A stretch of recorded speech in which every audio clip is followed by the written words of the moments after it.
Imagine waking up from the trippiest dream of your life, only to realize you never actually left it. This is Squidward in Clarinetland, an episode from Season 7 where Squidward experiences the most bizarre sequence in his life, all because of a clarinet. What is this place? I don't appreciate your tone. Pressure. Except, what if this wasn't just a dream? Something worse. A breakdown, a system crash, a quiet scream, trapped inside a velvet-lined cage. When I first watched it as a kid, this episode felt so weird, so unique, and confusing. Was Squidward just having a fever dream?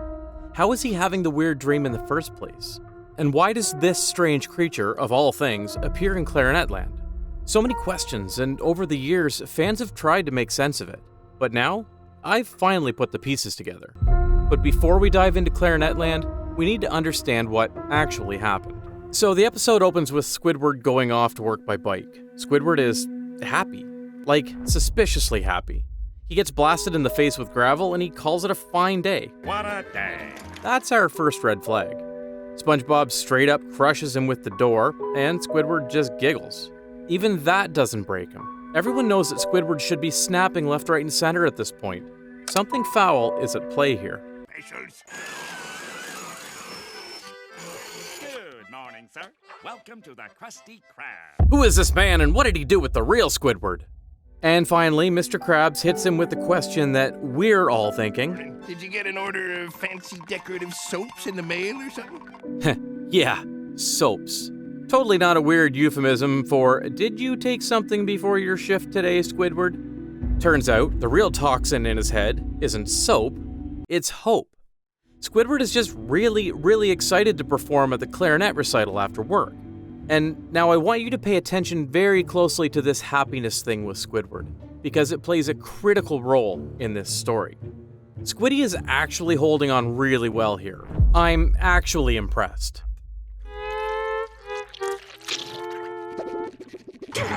That's it. That's the Squidward we all know. He loses it, starts snapping at everybody. Squidward then demands better working conditions and pulls out what might be the most unrealistic thing in Bikini Bottom, a labor regulation book. Bikini Bottom labor regulations? Where did he get this? Who gave Squidward the HR handbook? And is there a union in Bikini Bottom? Where were you in Can You Spare a Dime? I need answers.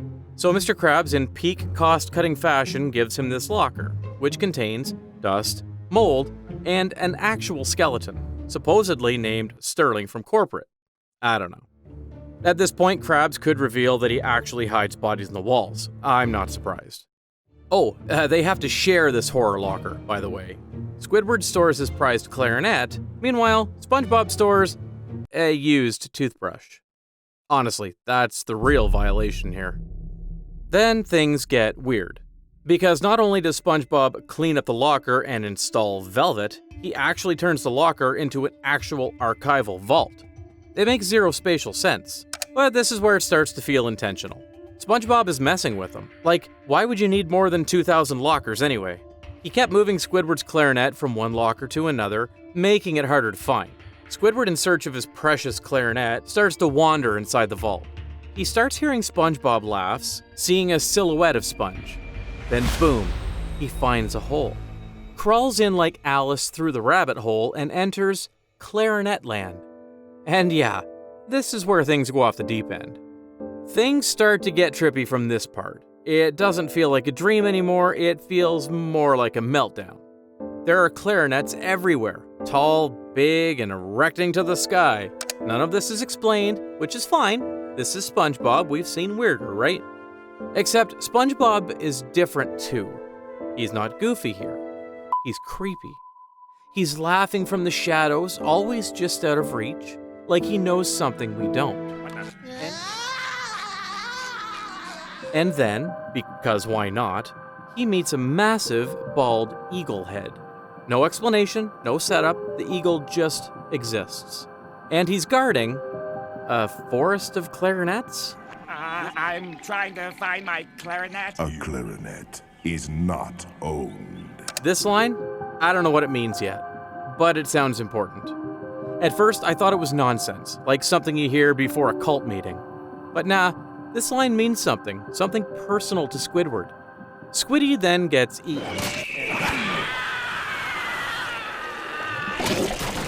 And the adventure continues inside the bald eagle's belly. This isn't Clarinetland anymore, it's just something else. This is the moment I realized the episode is going somewhere I did not sign up for. He lands in a mirror room where he gets jump scared by himself. Multiple Squidwards playing clarinet badly, assaulting his ears.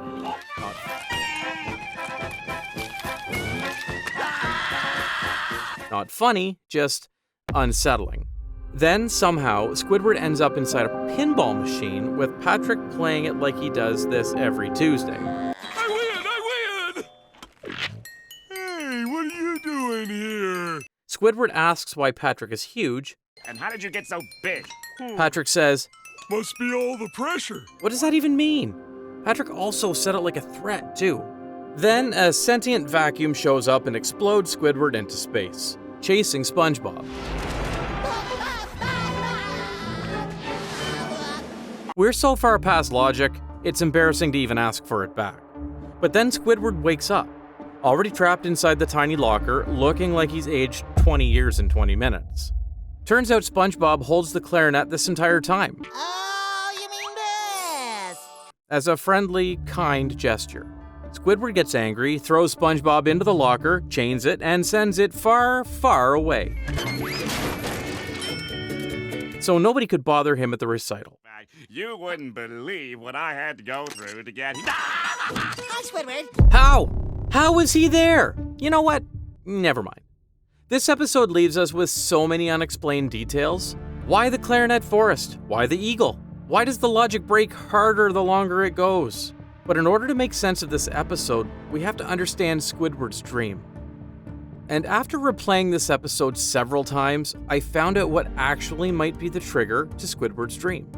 It's subtle, but right before everything collapses, Squidward inhales a thick cloud of locker dust. From here on, nothing feels real. This moment, it's the spark, the point where reality bends and transforms into something else. So it's clear that this dust did something to him. The scene where SpongeBob shows a massive vault archive actually hits hard. The locker starts as a small space, but SpongeBob turns it into an endless archive. Rows and rows of drawers, catalogs, redirections. This could symbolize Squidward's burnout, overwork. It's a parody of bureaucracy, where even your dreams become data to misplace. Squidward has to follow index cards just to find the thing he already put in there. It's the feeling of drowning in a system built to waste your time. Another note! But what about Clarinetland itself? Why does Squidward fall into a world made entirely of clarinets? Because at this point, his entire mind is clarinet. He's consumed by the recital. It's all he can think about. His stress, his fear, and his identity, all wrapped up around that one obsession. So the Clarinetland isn't just random, it's constructed from fixation. It's a dream made of pressure.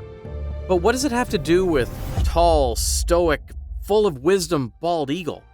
It's a symbol of the United States, sure, but not the proud, noble one from the history books. This version is cold, stiff, and bureaucratic. He's not here to inspire, he's here to block the way, a gatekeeper.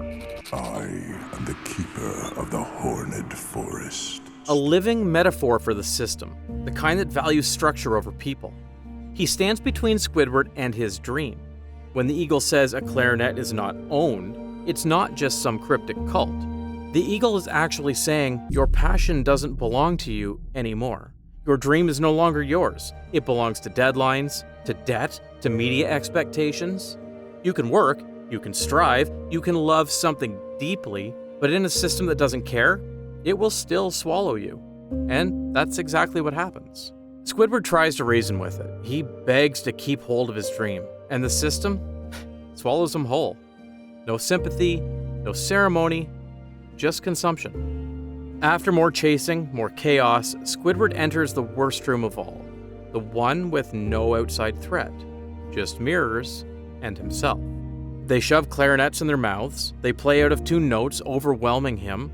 This is the voice in his head, the doubt, the insecurity, the part of him that thinks he's great, but fears he's not. It's just brutal. Then he met Titan Patrick. He says, "Must be all the pressure," which sounds like a joke until it isn't. Because Patrick isn't just big. He's massive in the way pressure feels when you're small, tired, and one bad bounce away from breaking. And what's he doing? Playing a game. Squidward's game. His life turned into bouncing chaos. Loud, violent, unfair. And Patrick's just mashing buttons without any care. That's how shaking the pressure feels when no one's in control. And as if it's all been leading to this, the vacuum shows up. No grand villain speech, no way out. This is the collapse, the moment when the system, or the mind, just gives out. And what comes next? Is nothing. After the explosion, he's drifting in space, alone, weightless, still chasing his clarinet, still chasing purpose, even after everything has collapsed. Even in the void, he's clinging to it. Because when everything falls apart, the last thing to leave is your dream. And then he wakes up.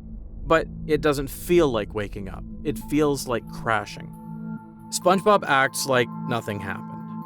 But Squidward? He's rattled, destroyed. He remembers everything. He can't even speak, just mutters gibberish. This wasn't just a random dream in the workplace. It's everything inside Squidward's head, magnified and visualized into a horror. But the episode still doesn't make sense. What did the dust really do? Was it magical? Was it symbolic? Why was Squidward spiraling today of all days? What was the episode really trying to say? So I started rewatching. Not just this episode, all of them. And that's when it blew my mind. There's a pattern. A long, subtle buildup leading to this exact moment. And if I'm right, this could rewrite how we see this episode. And honestly, it might just break your brain.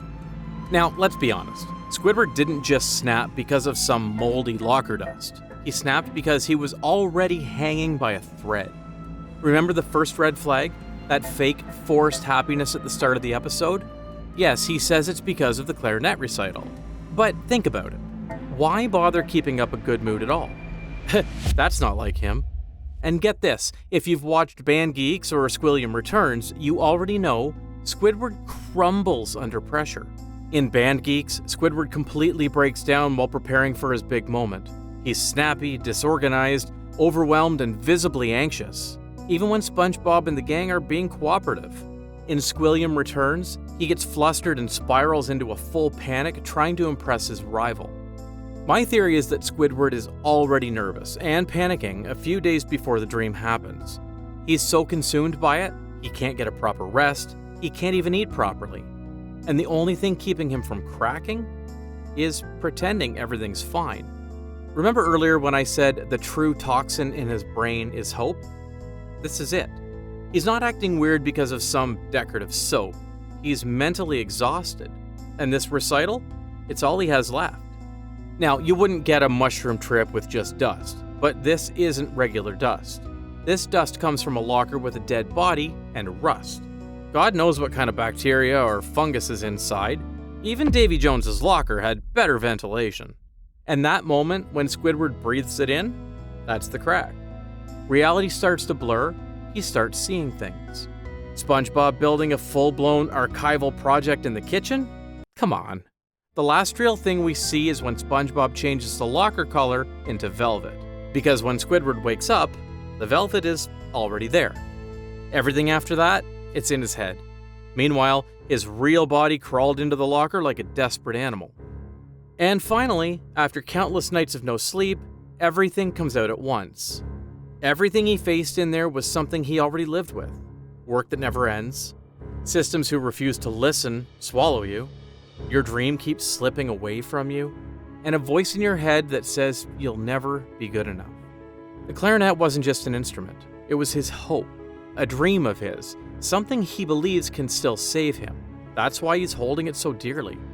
And the more Clarinetland tried to take it away, the harder he chased it, even when it broke him. But just when he thought he made it, SpongeBob pops out. And that's it. That's the final straw. No matter how hard you try to escape the nonsense, you can't. Because it's built into the world, into the job, into the people around you. That's also why this episode hits harder than most people realize, because Squidward isn't just a character having a weird dream, he's us, stuck in a loop, doing only what we're told, pretending we're okay while chasing something that keeps moving, in a world that keeps getting louder, heavier, and harder to understand. And that's the genius of this episode. It plays like a surreal joke, but it's not. It's a message from the writers, a quiet warning dressed in absurdity, a way of saying, hey, you might be next, especially if you live in a place like America, the so-called land of dreams, where anyone can make it as long as they work hard enough. But here's the truth nobody wants to say out loud. The system is rigged, built to exhaust you, gatekeep you, keep you just hopeful enough to stay in line, but never free enough to leave it. You can work your fingers to the bone, burn yourself out for the spotlight, and still end up background noise in someone else's episode. Because a dream is not owned. You rent it, and rent's due every day. Even hope has a price tag. But hey, maybe we're already in Clarinetland. Maybe we've been in it for years. We just haven't noticed the velvet walls yet. Though we still can't explain why SpongeBob somehow ended up inside the clarinet case after being chained and shipped away, it breaks the rules of logic, which means one of two things. Squidward never left the dream, or the dream never left him. So what do you think Clarinetland really is? A dream? A breakdown? A warning? And if this episode shows us anything, it's that even the smallest crack, one moment of pressure, one missed connection, can change everything. Just like Patrick, who will have an entirely different life if he never met SpongeBob. We explored that story already, and trust me, it's just as weird. If Clarinetland is what happens when a dream breaks you, that one might be what happens when there was never a dream to begin with.